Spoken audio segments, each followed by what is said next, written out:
ہمارے چینل میں خوش آمدید۔ تو چلیے شروع کرتے ہیں آج کی کہانی۔ گرمی سے برا حال تھا، دھوپ بہت سخت تھی۔ میں گاؤں کے ایک کچے مکان کی رہنے والی تھی اور اس وقت اپنے کچے مکان کے صحن میں بیٹھی ہوئی تھی۔ امی نے مجھے سبزی لا کر پکڑا دی تھی اور میں اسے کاٹ کر پکانے کی تیاری میں تھی۔ اچانک مجھے باہر شور سا محسوس ہوا۔ میں سبزی باورچی خانے میں رکھ کر باہر ایک نظر دیکھنے کے لیے جا رہی تھی کہ امی نے مجھے سختی سے ڈانٹ دیا۔ میں نے ناسمجھی سے ان کی طرف دیکھا۔ ایسا پہلے کبھی نہیں ہوا تھا انہوں نے مجھے ایسے سختی سے ڈانٹا ہو۔ انہوں نے مجھ سے کہا کہ تم رہنے دو، میں دیکھ کر آتی ہوں کہ باہر کیا مسئلہ ہے۔ اس سے پہلے کہ وہ باہر جاتی، ابا بھاگے بھاگے اندر آئے تھے۔ انہوں نے امی سے کچھ کہا، میں سن نہیں پائی تھی۔ میں وہیں کھڑی ہو گئی تاکہ معاملے کی مجھے سمجھ آ جائے۔ اس کے بعد اماں میری طرف بھاگی بھاگی آئیں اور مجھے لے کر ایک کمرے کے اندر چلی گئی۔ میں نے اماں سے پوچھا بھی کہ آخر ایسی بھی کیا ہڑبڑی مچی ہوئی ہے، آپ کیوں بھاگی دوڑی چلی آ رہی ہیں اور مجھے کمرے میں کیوں لے کر آئی ہیں؟ میرے سوالات ختم ہونے کا نام ہی نہیں لے رہے تھے۔ امی نے مجھے جلدی جلدی ہاتھ منہ دھونے کا حکم دیا اور ساتھ میں کہا کہ جو تبت صابن الماری میں نے رکھا ہوا ہے اس سے خاص طور پر منہ دھو لینا۔ اور میں حیرانی کا پیکر بنے چپ چاپ ان کے کیے پر عمل کرنے لگی۔ اماں نے اپنی بری جو ابھی تک سنبھال کر رکھی تھی اس میں سے ایک انتہائی چمچماتا ہوا سرخ جوڑا نکال کر مجھے تھمایا اور پہننے کا حکم صادر کیا۔ اب میں بری طرح جھنجھلا گئی تھی اور پوچھنا چاہتی تھی کہ آخر یہ سب ہو کیا رہا ہے۔ میری بہنیں دوسرے کمرے میں بیٹھی ہوئی تھی اور جیسے ہی میں نے کمرے کی کھڑکی سے صحن میں جھانکا تو حیران رہ گئی۔ یہ اتنی ساری خواتین کہاں سے آ گئیں اور ان کے ہاتھ میں شگون کے اتنے بڑے بڑے تھال کہاں سے آ گئے تھے؟ امی نے مجھے یوں کھڑکی سے باہر جھانکتے دیکھا تو ڈپٹ دیا تھا اور پھر تقریباً دھکیلتے ہوئے دوبارہ غسل خانے میں بھیج دیا۔ میں سرخ جوڑا پہن کر باہر آ گئی۔ امی نے اپنی پرانی سرخی نکالی اور میرے ہونٹوں پر جیسے تیسے لگا دی۔ اب مجھے کچھ سمجھ آ رہی تھی کہ یہ سب کیا ہو رہا ہے۔ شاید کوئی میرا رشتہ لینے آیا ہے، لیکن صحن میں جیسے ہی جھانکتی تھی تو ایسا محسوس ہوتا تھا کہ جیسے میرا رشتہ ایک بہت بڑے گھرانے سے آیا ہے۔ ان خواتین کے پہناووں سے، ان کے رہن سہن سے اندازہ ہو رہا تھا۔ زیادہ تر نے سونے کی چوڑیاں اور سونے کے ہار پہنے ہوئے تھے۔ کل ملا کر 6 خواتین تھیں۔ اب وہ کون تھی میں انہیں قطعاً نہیں جانتی تھی۔ اس وقت میں نے امی کے چہرے پر پریشانی کے بے پناہ آثار دیکھے تھے، اسی لیے انہیں سوال جواب سے پریشان کرنا مناسب نہیں سمجھا تھا۔ اس کے بعد مجھے صحن میں لے جایا گیا اور لے جانے سے پہلے امی نے دوپٹے سے میرا گھونگھٹ کر دیا۔ میرا شک یقین میں بدل گیا تھا۔ میرا رشتہ آیا تھا۔ مجھے صحن میں ان خواتین کے بیچوں بیچ بٹھا دیا گیا اور اس کے بعد ان میں سے ایک خاتون آگے بڑھی اور اس نے میرا ہاتھ مانگ کر اس میں سونے کی انگوٹھی پہنا دی۔ اب میرا ماتھا ٹھنکا تھا۔ میرا رشتہ نہیں آیا تھا بلکہ طے ہو گیا تھا اور مجھے ابھی اسی وقت پتہ چل رہا تھا۔ میں نے آنسوؤں بھری آنکھوں سے امی کی طرف دیکھا اور انہوں نے مجھ سے نظریں چرا لی۔ ابھی تو میرا 18واں برس شروع ہی ہوا تھا۔ میرے بہت سے خواب تھے جو مجھے پورے کرنے تھے۔ میں نے ابا سے بہت سے وعدے کیے ہوئے تھے، لیکن ان میں سے ایک بھی وعدہ وفا نہیں ہو سکا تھا۔ یہ انگوٹھی شگن کی انگوٹھی نہیں تھی، میرے لیے پھانسی کے پھندے کے برابر تھی جو میرے تمام خوابوں کا گلا گھونٹ چکی تھی۔ میرے پر کاٹ دیے گئے تھے اور مجھے بتایا تک نہیں گیا تھا۔ میں بہت سا رونا چاہتی تھی، چنانچہ میں نے امی کو اشارے سے گھبراہٹ کا اشارہ کیا اور انہوں نے مجھے مہلت دے دی اور خواتین سے معذرت کر کے مجھے کمرے میں واپس بھیج دیا۔ میرے ساتھ ساتھ شگون کے تھال بھی کمرے میں آ گئے۔ ان پر سرخ چادریں ڈھکی ہوئی تھی۔ میرا دل اس قدر ٹوٹ چکا تھا کہ میں نے انہیں کھول کر نہیں دیکھا، نہ ہی میرا من ہو رہا تھا انہیں کھولنے کا اور نہ ہی میرا ایسا کوئی ارادہ تھا۔ مجھے بہت زور کا رونا آ رہا تھا اور میں نے سب سے پہلے کمرہ بند کر دیا۔ اب اس کے بعد صحن کی طرف کھلنے والی کھڑکی بھی بند کر دی۔ بند کرنے سے پہلے ایک آخری نظر باہر ڈالی۔ वो तमाम खवातीन वापस जाने के लिए उठ खड़ी हुई थी और मैं भागकर पलंग पर औंधे मुंह लेटी और ज़ारो कतार रो पड़ी। मेरे आंसू चादर को भिगो रहे थे, पर मुझे कोई परवाह नहीं थी। आखिर मेरे साथ ये जुल्म क्यों किया गया था?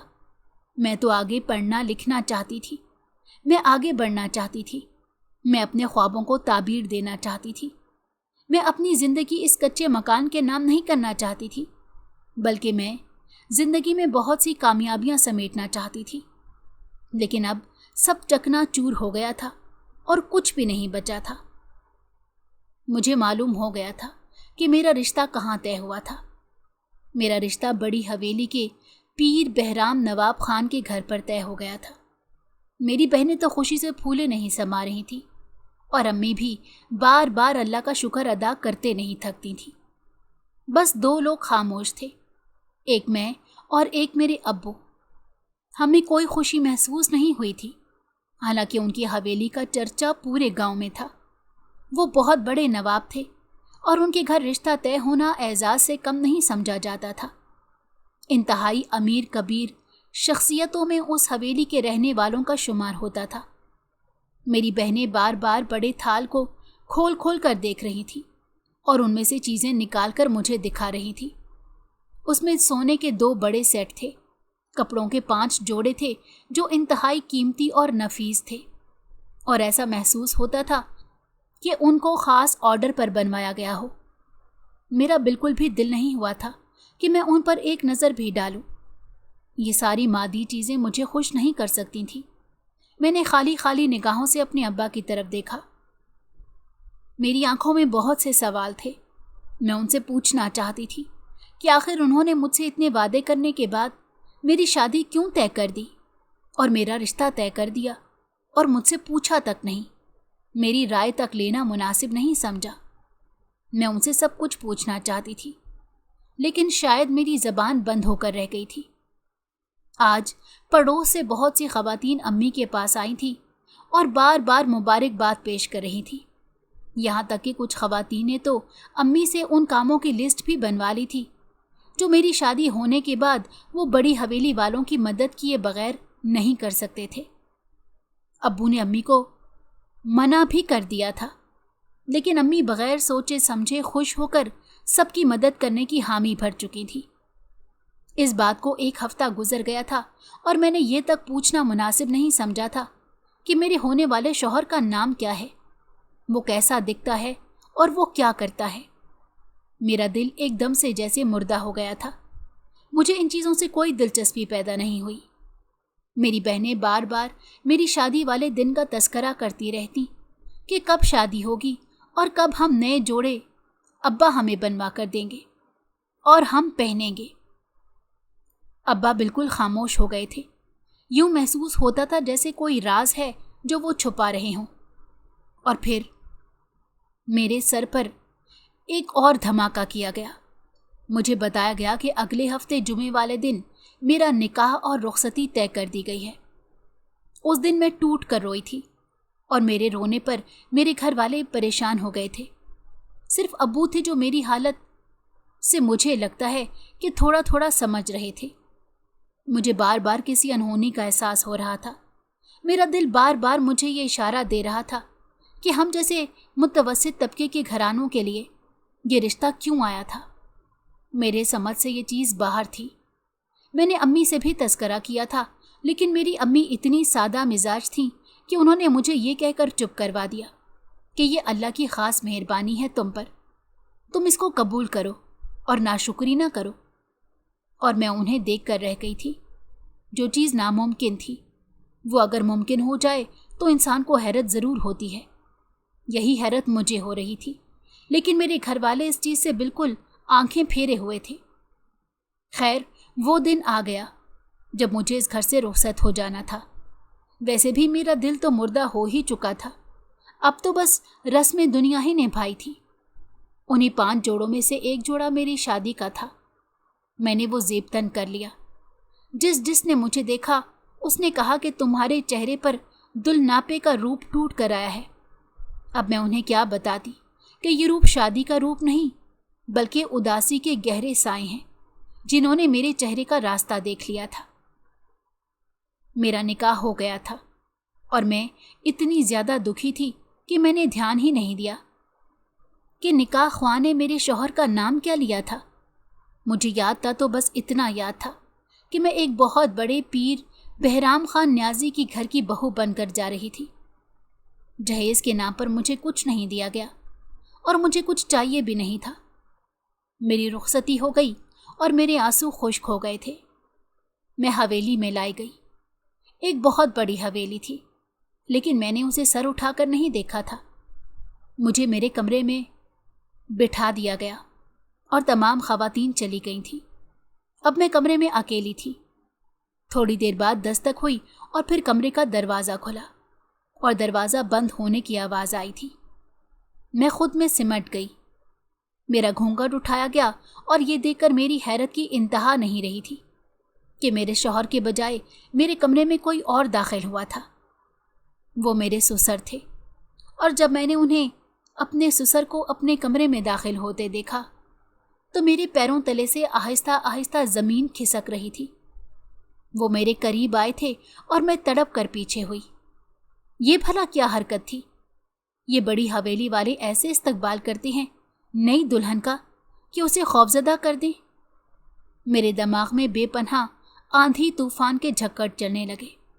मैं खौफ से बाकायदा कांपने लगी थी। मेरे बाकायदा हाथ हिल रहे थे। कमरे में आने वाली शख्सियत यकीनन अपनी शख्सियत की वजह से मेरे ससुर लग रहे थे। उन्होंने मेरे डर को बाकायदा महसूस कर लिया और मुझे शांत होने का कहा। वो जैसे ही मेरे करीब आने की कोशिश करते, मैं हाथ के इशारे से उन्हें रोक देती। ये मेरे साथ क्या मजाक खेला जा रहा था? मैं तो उनकी बहू बनकर इस घर में आई थी, तो फिर ये मेरे साथ इतना बेहुदा और घटिया मजाक क्यों कर रहे थे? मैंने उनके सामने हाथ जोड़ दिए कि वो कमरे से चले जाएं और मेरे साथ मजीद मजाक बंद किया जाए। मैं बहुत ज़्यादा डर गई थी। खौफ मेरे अंदर अपने पंजे तेजी से गाड़ रहा था। वो मेरी बात समझ गए और फिर बाहर निकलने के बजाय पलंग के पास रखी कुर्सी खींचकर मेरे पास बैठ गए। मुझे अब भी उन पर बेइंतहा गुस्सा आ रहा था। उन्होंने मेरे गुस्से को महसूस करने के बाद मुझसे एक बात कही थी और वो बात सुनकर मैं पूरी जान से कांप उठी थी। मेरा पूरा वजूद जलजलों की जद में था और मैं लरज उठी थी। ये मेरे साथ क्या खेल खेला गया? उन्होंने मुझे कहा था कि मैं तुम्हारा ससुर नहीं हूँ, बल्कि मैं पीर नवाब बहराम खान न्याजी हूँ और मैं ही तुम्हारा शौहर हूँ। मेरा मुंह खुला का खुला रह गया था और मैंने बाकायदा मुंह पर हाथ रखकर फटी फटी निगाहों से उनकी तरफ देखा। मुझे अपना दिल बंद होता हुआ महसूस हुआ। ये मुझ पर कैसा पहाड़ तोड़ा गया था, उसका वजूद मैं ना सहार सकी थी। मेरी शादी इतनी बड़ी उम्र के शख्स से करवा दी गई थी, ये मेरे वहमो गुमान में भी नहीं था। कहीं कहीं मेरे दिल में ये उम्मीद थी कि चलो बड़ी हवेली वालों की बहू ही तो बन रही हूँ, इसमें इतना दिल उदास करने वाली क्या बात है। और इस एक हफ्ते में मैंने आहिस्ता आहिस्ता अपने दिल को मनाया तो नहीं था, लेकिन तसल्ली ज़रूर दी थी। और शादी की रात जो पहाड़, जो क़यामत मुझ पर टूटी थी, उसने फिर से मेरे वजूद को रेजा रेजा कर दिया और मैं उसे समेट भी नहीं सकी। मेरा वजूद इस तरह बिखरा हुआ था।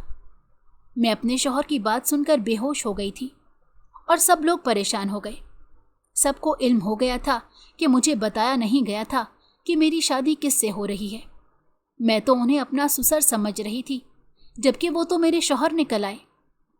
होश में आते ही मैंने उनसे एक ही सवाल किया था कि वो चंद दिनों के लिए मुझे मेरे मैके छोड़ दे। मैं यहाँ रहना नहीं चाहती। सांस लेना दुश्वार था और मुझे अपना सांस बंद होता हुआ महसूस हो रहा था। इस हवेली से मुझे बहुत ज़्यादा घुटन हो रही थी। हालांकि मैं इतनी बड़ी हवेली की एकदम से मालकन बन गई थी, लेकिन मुझे कोई खुशी नहीं हुई। खुशी भी कैसे हो सकती थी? मेरी शादी मेरी उम्र से 3 गुना ज़्यादा बड़े शख्स से कर दी गई और किसी ने मुझे बताना तक मुनासिब नहीं समझा था। मैं अगले ही दिन मैके आ गई और मैंने चीख चीख कर घर सर पर उठा लिया। मैंने हर चीज़ तहस नहस कर दी, यहाँ तक कि अपना पूरा कमरा बिखेर दिया। मेरी बहनें खामोशी से बैठे मुझे देख रही थी अम्मी मुझे देखकर आंसू बहा रही थी और अब्बू आज भी ऐसे ही खामोश थे जैसे पहले दिन से खामोश थे। मैंने उनसे पूछा था कि आखिर मेरा क्या कसूर था कि जो उन्होंने मेरे साथ ये सलूक किया है, कि उन्होंने मुझे चंद पैसों के एवज उस बूढ़े के हाथों बेच दिया है। इससे तो अच्छा होता कि आप मुझे गला घोंट कर मार देते और मेरी कब्र में भी मुझे ना दफनाते, बल्कि मुझे वहीं सिसकते हुए मरने के लिए छोड़ देते, तो वो मेरे लिए ज़्यादा अच्छा सलूक होता, बनिस्बत इसके कि आपने मेरी शादी मुझसे 3 गुना ज़्यादा बड़ी उम्र के शख्स से करवा दी। और ये सज़ा मेरे लिए ज़िंदगी भर की सज़ा है जो आपने मेरे लिए चुनी है। मेरे सारे ख्वाब मेरी आंखों से नोच लिया आपने, और अब मेरी ज़िंदगी को इस डगर पर पहुंचा दिया कि मैं मौत की तमन्ना कर रही हूं। अब्बा तड़प उठे थे। उन्होंने मेरे मुंह पर हाथ रख लिया, जो मैंने इंतहाई दुरुस्ती से हटा दिया। उन्होंने मेरे सामने हाथ जोड़ दिए और कहा था कि जो कुछ मैं जानता हूं वो तुम नहीं जानती। मैं इंतहाई मजबूर हूं, और इंतहाई मजबूर होकर मैंने हवेली वालों को उनकी अमानत लौटाई है। तुम हमेशा से मेरे पास एक अमानत थी, और मैंने उसमें कोई खयानत नहीं की, बल्कि अमानत को बहिफाजत उनके मालिक के सुपुर्द कर दिया है। ये मेरे लिए एक और बहुत बड़ा इंकशाफ था। अब्बू ये क्या कह रहे थे? वो मजीद कह रहे थे कि 18 बरस से मैं एक राज लेकर जी रहा हूं, और आज वो राज मैं तुम्हारे हवाले कर रहा हूं। अब मेरे दिल का बोझ हल्का हो जाएगा और तुम्हें भी समझ आ जाएगी कि मैंने ऐसा क्यों किया। हालांकि ये सब करते हुए मैंने अपने दिल पर कई कई मन भारी पत्थर रखने पड़े थे, तब कहीं जाकर मैं ये फैसला ले पाया था। लेकिन मैं क्या करता, मैं बेइंतहा मजबूर था। उसके बाद अब्बू ने मेरा और अम्मी का हाथ थामा और मुझे कमरे में लाकर बिठा दिया। मेरा दिमाग सुन्न हो गया था, और अब्बू ने जो कुछ कहा था वो हजम नहीं कर पा रहा था। मुझे उन दिनों में इतने सदमे मिल रहे थे कि मैं अपने आप को संभाल नहीं पा रही थी। मुझे लगता था मेरा दिमाग फट जाएगा और मेरा सांस बंद हो जाएगा, लेकिन ऐसा कुछ भी नहीं हो रहा था। अब्बू ने आहिस्ता आहिस्ता अपनी कहानी सुनानी शुरू की, और उस कहानी में सिर्फ मैं ही नहीं बल्कि अम्मी भी नावाकिफ थी। जूं जूं मैं कहानी सुनती जा रही थी, मेरे होश उड़ते जा रहे थे। मुझे अब्बू के ऊपर बेइंतहा तरस आया था कि अब्बू इतने साल अपने दिल में ये बोझ लेकर जी रहे थे, और मैंने क्या किया था?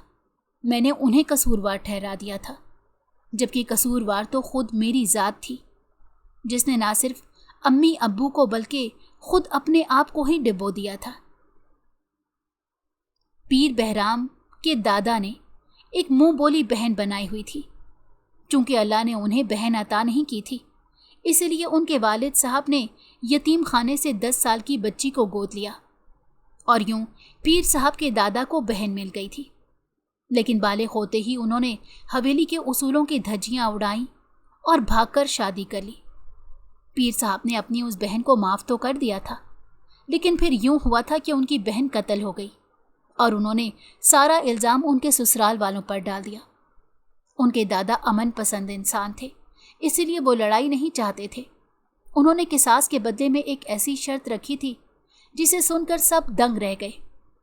उन्होंने कहा था कि उस वक्त हवेली की गद्दी पर जो भी पीर मौजूद होगा, तो उनकी पुष्ट से उन्हें अपनी एक लड़की उनसे ब्याहनी होगी।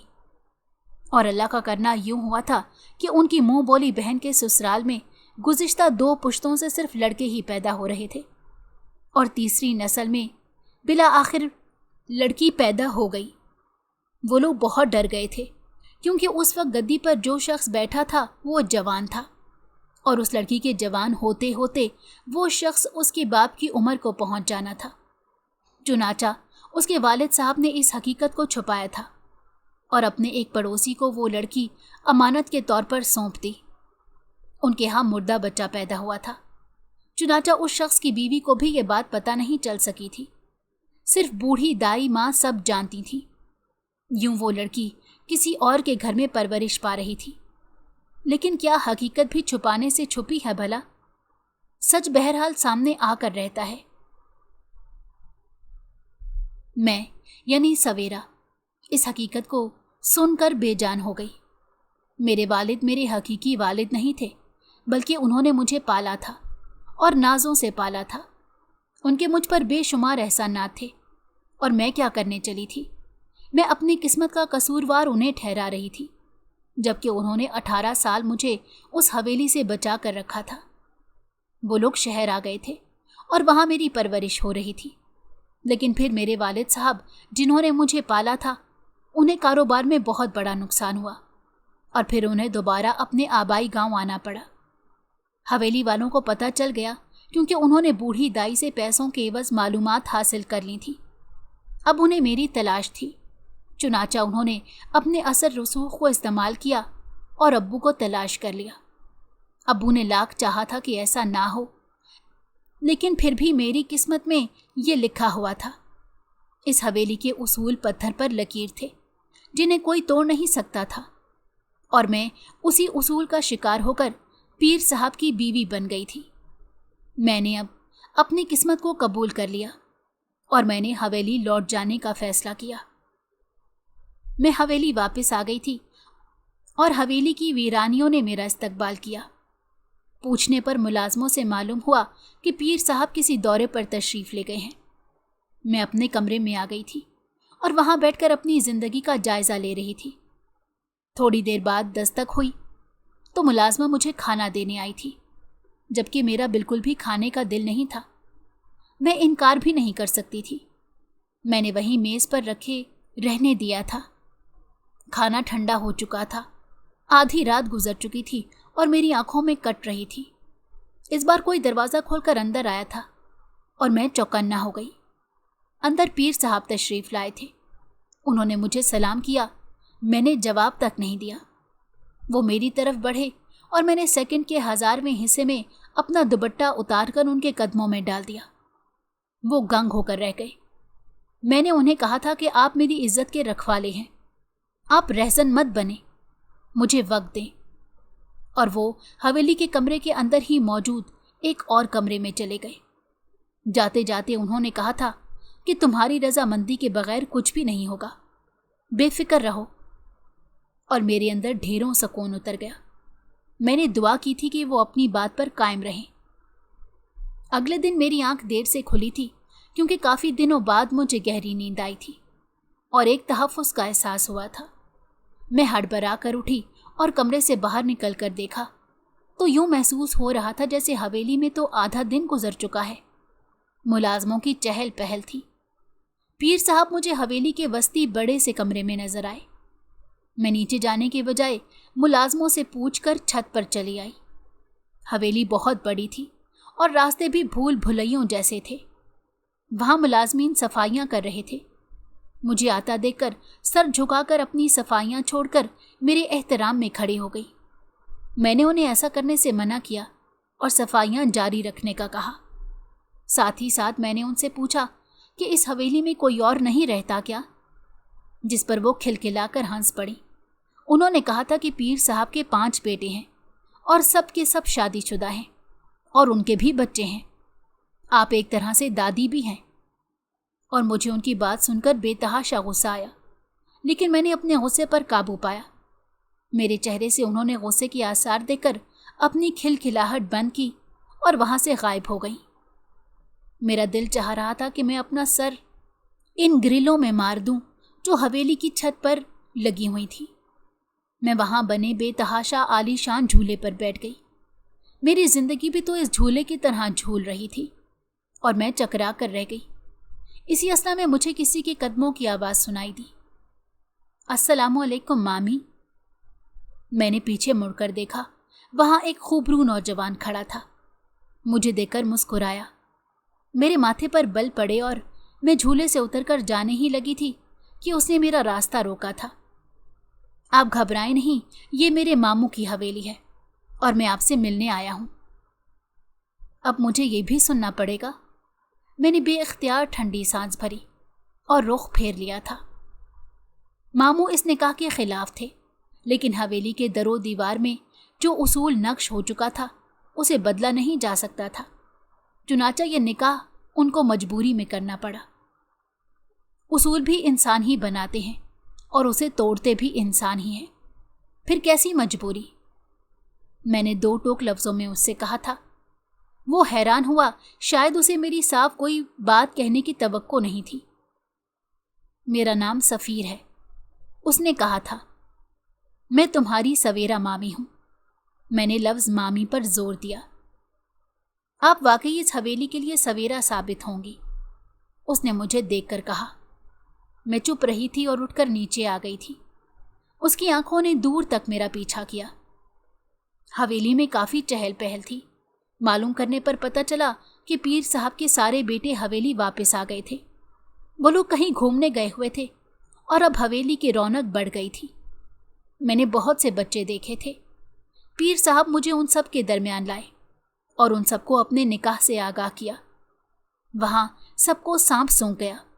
सबने शदीद रद्द अमल जाहिर किया था, जिसे पीर साहब ने तहम्मुल से सुना। उनके बेटों के बकौल, आप हमारी माँ की जगह किसी और को कैसे दे सकते हैं? मैं वहां से उठ आई थी। मुझे बहुत ज्यादा सुबकी का एहसास हो रहा था। मैंने कौन सा अपने दिल की रजामंदी से इनसे निकाह किया था? मुझे नहीं मालूम था कि इसके बाद क्या हुआ। पीर साहब कमरे में आए तो बेहद दिल बर्दाश्ता लग रहे थे। मैंने उनसे वजह पूछी थी तो मालूम हुआ कि उनके बेटों ने विरासत में हिस्सा मांगा है। मैंने उन्हें कहा था कि इसमें कुछ भी गलत नहीं, आपको अपनी जिंदगी में ये फैसला कर लेना चाहिए। उन्होंने मेरी तरफ देखा और कहा, तो फिर हम दोनों की जगह इन लोगों के पास नहीं बचेगी। उनकी बात भी सही थी। मैं अब क्या बोल सकती थी? उन्होंने मुझे मजीद कहा कि इस हवेली में उनकी बहुत सी कुर्बानियां शामिल हैं, लेकिन उनकी औलाद इस बात को नहीं समझ रही। उन्हें इस बात का डर है कि कहीं मैं अपनी सारी जायदाद तुम्हारे नाम न कर दूं। मैं भी बेदिली से मुस्कुराई और कहा कि मैं कौन सा अपनी रजामंदी से इस घर में आई हूं। इस हवेली के बोसीदा उसूल मुझे यहाँ ले आए हैं। वो ठंडी सांस भनकर रह गए थे और चुपचाप अपने कमरे में चले गए। मुझे उनकी हालत ठीक नहीं लग रही थी और इंसानियत के नाते मैं उनसे पूछना भी चाहती थी, लेकिन न जाने क्यों मेरे दिल ने मुझे खामोश करवा दिया। मेरा दिल अब तक उसको सह नहीं पाया था जो मेरी जिंदगी में आई थी और मुझे मुकम्मल तौर पर तब्दील कर दिया था। मेरे दिल में एक खलिश थी और ये खलिश इतनी आसानी से निकलने वाली नहीं थी।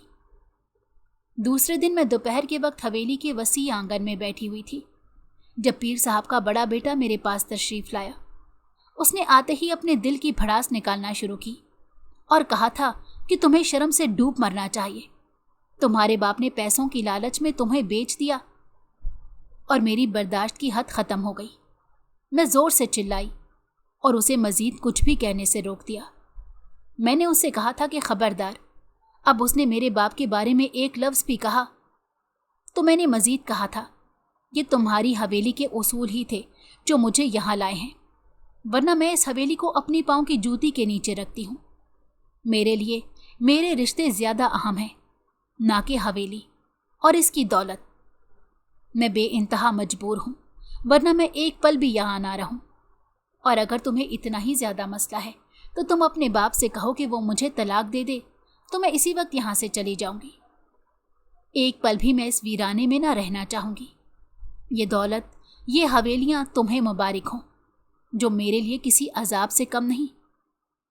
मैं गुस्से में भरी वहाँ से अपने कमरे में लौट आई और फूट फूट कर रो दी। एक तो मैं मजबूरी के फैसले की भीड़ चढ़ गई और सब लोग मुझे ही आकर बातें सुना रहे थे। मेरी बर्दाश्त की हद ख़त्म हो गई थी। मुझे कमरे में भी घुटन हो रही थी तो मैं छत पर चली आई। वहाँ भी आंसू रुकने का नाम नहीं ले रहे थे। मैं आसमान पर चमकते चांद को देखते हुए रो रही थी। मुझे किसी के कदमों की आहट महसूस हुई। ये आहट जानी पहचानी थी। मैं समझ गई थी कि ये कौन आया है। ये सफ़ीर ही था। आप रोना बंद करें। ये लोग इतने ही बेहिस हैं। शादियां होते ही अपने बाप पीर बहराम को भी भुला दिया है और इनका बिल्कुल भी ख्याल नहीं रखते। उन्हें बस पैसे और हवेली से मतलब है। मामू को गैर ज़रूरी चीज़ समझकर पसे पुश डाल देते हैं। मैंने आपकी और सद्दाम की गुफ्तगू सुन ली है और मैं मामू से जिक्र ज़रूर करूँगा। मेरे आंसू अब भी बह रहे थे, थमने का नाम नहीं ले रहे थे। मैंने रोते हुए उसे कहा था कि मुझे अपने बाबा से मिलने जाना है। کیا وہ مجھے میرے بابا سے ملانے لے جائے گا؟ اس نے اس بات میں سر ہلایا اور پھر وہ مجھے میرے میکے چھوڑ آیا۔ وہاں آ کر مجھے بے پناہ سکون ملا تھا اور میں بابا کے گلے لگ کر کتنی دیر روتی رہی۔ بابا بہت کمزور ہو گئے تھے اور بقول امی کے وہ بہت فکر مند رہتے تھے۔ وہ سارا دن یہی سوچتے رہتے تھے کہ کس طرح میں وہاں گزارا کر رہی ہوں گی، کس طرح حویلی والوں کا میرے ساتھ سلوک ہوگا۔ میں نے بات بدل دی۔ میں انہیں کیا بتاتی کہ میں اپنی قسمت کا لکھا بھگت رہی تھی۔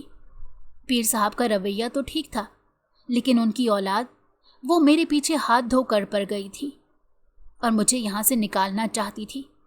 میں بھی تو وہاں نہیں رہنا چاہتی، لیکن حالات ایسے تھے کہ میں مجبور تھی۔ میں پورے 2 دن اپنے میکے رہی۔ اس دوران میں نے حویلی کی خبر تک نہیں لی، نہ ہی مجھے حویلی کی کوئی فکر تھی۔ میں اپنے میکے آ کر سب کچھ بھول گئی تھی کہ میری زندگی میں کچھ ایسا واقعہ ہوا بھی ہے۔ پھر جب جانے کا وقت آیا تو میرا دل بے حد رو رہا تھا، لیکن میں نے خود کو سنبھال لیا اور دوبارہ آنے کی یقین دہانی کرا کے میں حویلی لوٹ آئی۔ وہاں جب میں آئی تھی تو ایک بری خبر میری منتظر تھی۔ پیر صاحب حد سے زیادہ بیمار ہو گئے تھے۔ میرے جانے کے بعد حویلی میں بہت بڑا تماشا ہوا تھا، اور یہ تماشا حویلی کی زندگی کا سب سے بڑا تماشا تھا۔ وہاں اولاد ہی اپنے باپ کے خلاف کھڑی ہو گئی تھی اور انہیں خوب باتیں سنائیں، یہاں تک کہ پیر صاحب یہ سب کچھ برداشت نہیں کر سکے۔ انہیں دل کا شدید دورہ پڑا تھا۔ جو بھی تھا مجھے اچھا نہیں لگ رہا تھا۔ وہ 2 دن ہاسپٹل رہے اور مجھے کسی نے بتایا بھی نہیں تھا۔ یہ سب مجھے سفیر سے پتا چلا تھا، اور اس نے بتایا تھا کہ 2 دن ہاسپٹل کی بھاگ دوڑ کے پیچھے وہ مجھ سے رابطہ کرنا بھول گیا۔ اس بات کو بھی انہوں نے آڑے ہاتھوں لیا کہ آپ کی بیوی آپ کو چھوڑ کر چلی گئی ہے، جبکہ میں بے خبر تھی۔ پیر صاحب گھر واپس لوٹ آئے تھے اور بے حد کمزور ہو گئے تھے۔ اولاد کی وراثت کے جھگڑے کے پیچھے باپ کسی کو منہ دکھانے کے قابل نہ تھا۔ میں کمرے میں آئی اور ان کی تیمارداری کرنے لگی، ان کی دوائی اور کھانے پینے کا خاص خیال رکھنے لگی۔ انہوں نے مجھ سے معافی مانگی تھی اور کہا تھا کہ سفیر نے مجھے سب کچھ بتا دیا تھا، اور اسی بات کو جب میں نے ان سے ذکر کیا تھا تو یہ تماشا کھڑا ہوا، یعنی میری سائیڈ لینے پر ان کی اولاد ان کے سامنے کھڑی ہو گئی۔ میں نے انہیں منع کیا تھا کہ آپ کو ایسا نہیں کرنا چاہیے تھا۔ وہ چپ ہو گئے اور تھوڑی دیر بعد دواؤں کے زیر اثر سو گئے تھے۔ اگلے دن انہوں نے سفیر کو کسی کام سے بلایا تھا اور وہ دونوں کمرے میں بند ہو کر نہ جانے کون سی اہم میٹنگ کر رہے تھے۔ مجھے کمرے سے جانے کا کہا تھا اور میں چپ چاپ باورچی خانے میں آ گئی تھی اور وہاں کے انتظامات دیکھ رہی تھی۔ میں سارا دن فارغ ہوتی تھی تو پھر سوچے میرے دماغ پر بے پناہ حملہ کرتی تھی۔ مجھے حویلی نہیں بلکہ قید لگتی تھی، اور میں ہر وقت یہی سوچا کرتی تھی کہ کب مجھے قید سے رہائی کی خوشخبری ملے گی۔ سفیر چلا گیا اور میں اپنے کمرے میں آ گئی۔ اندر آ کر پتا چلا کہ پیر صاحب کو سخت بخار ہے۔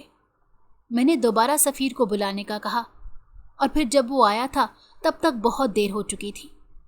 پیر صاحب کو دوبارہ دل کا دورہ پڑا تھا اور وہ جہان فانی سے رخصت ہو گئے تھے۔ میرے دل پر ایک عجیب سا بوجھ محسوس ہوا۔ میں نے تو کبھی بھی یہ نہیں چاہا تھا کہ وہ اس طرح اس دنیا سے جائیں، بلکہ مجھے ان سے ہمدردی تھی۔ وہ جو کچھ بھی تھے اچھی عادات کے مالک تھے۔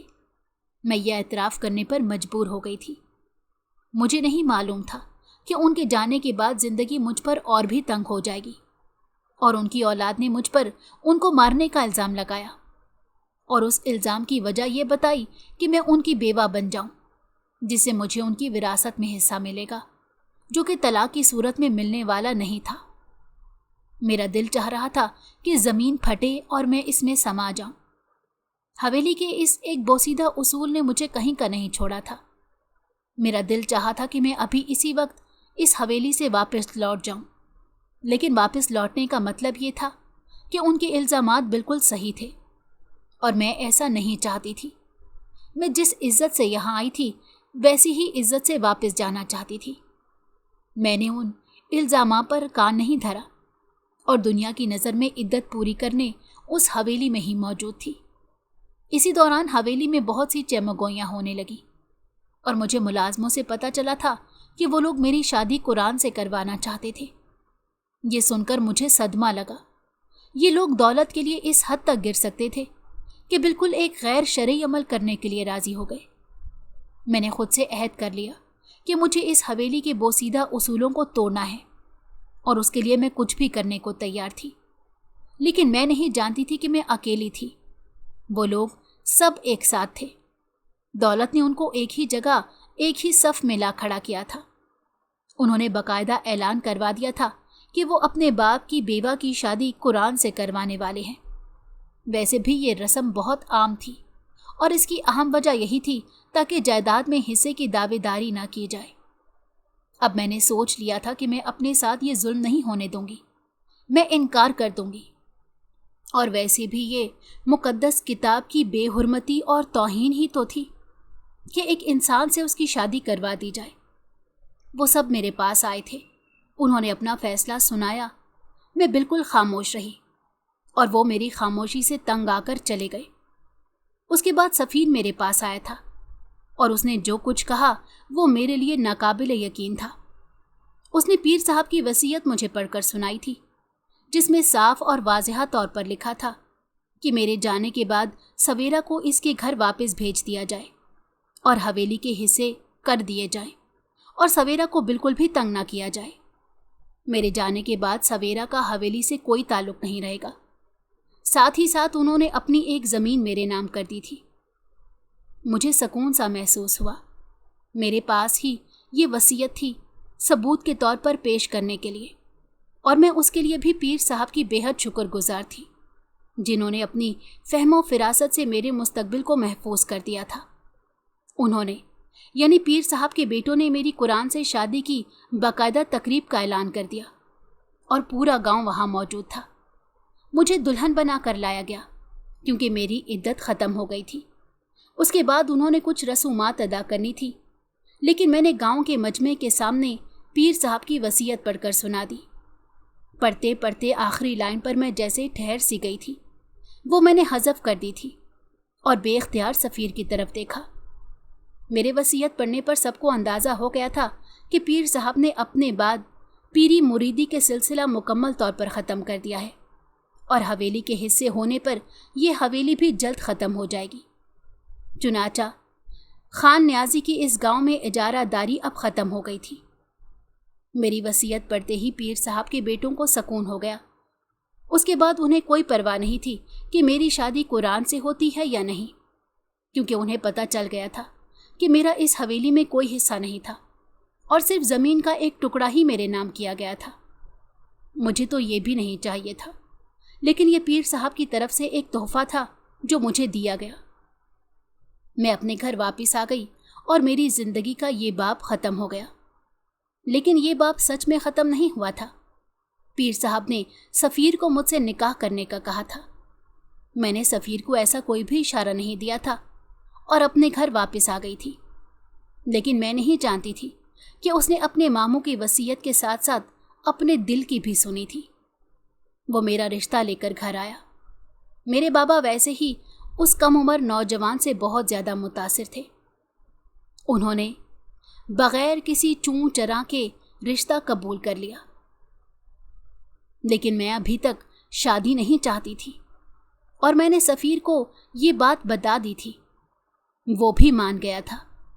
मैंने उसे बताया था कि मैं आगे पढ़ना चाहती हूँ और पढ़ लिख कर कुछ बनना चाहती हूँ। उसके बाद शादी का सोचेंगे। वो मुस्कुराया था और उसने मुझसे कहा था कि वो मेरा इंतज़ार मरते दम तक करेगा, क्योंकि वो मुझसे मोहब्बत करता है। और मुझे ऐसा लगा था कि मेरी ज़िंदगी के तमाम स्याह बादल अचानक से ही ख़त्म हो गए थे और बिल्कुल खुला और साफ आसमान अपने दामन में खुशियाँ भरे मेरा मुंतज़िर था। अगर आपको हमारी कहानी पसंद आई हो तो हमारे चैनल को लाइक करें और सब्सक्राइब कर दें। बेल नोटिफिकेशन को भी ऑन कर दें ताकि हमारी आने वाली हर मज़ेदार कहानी आपको वक्त पर मिलती रहे।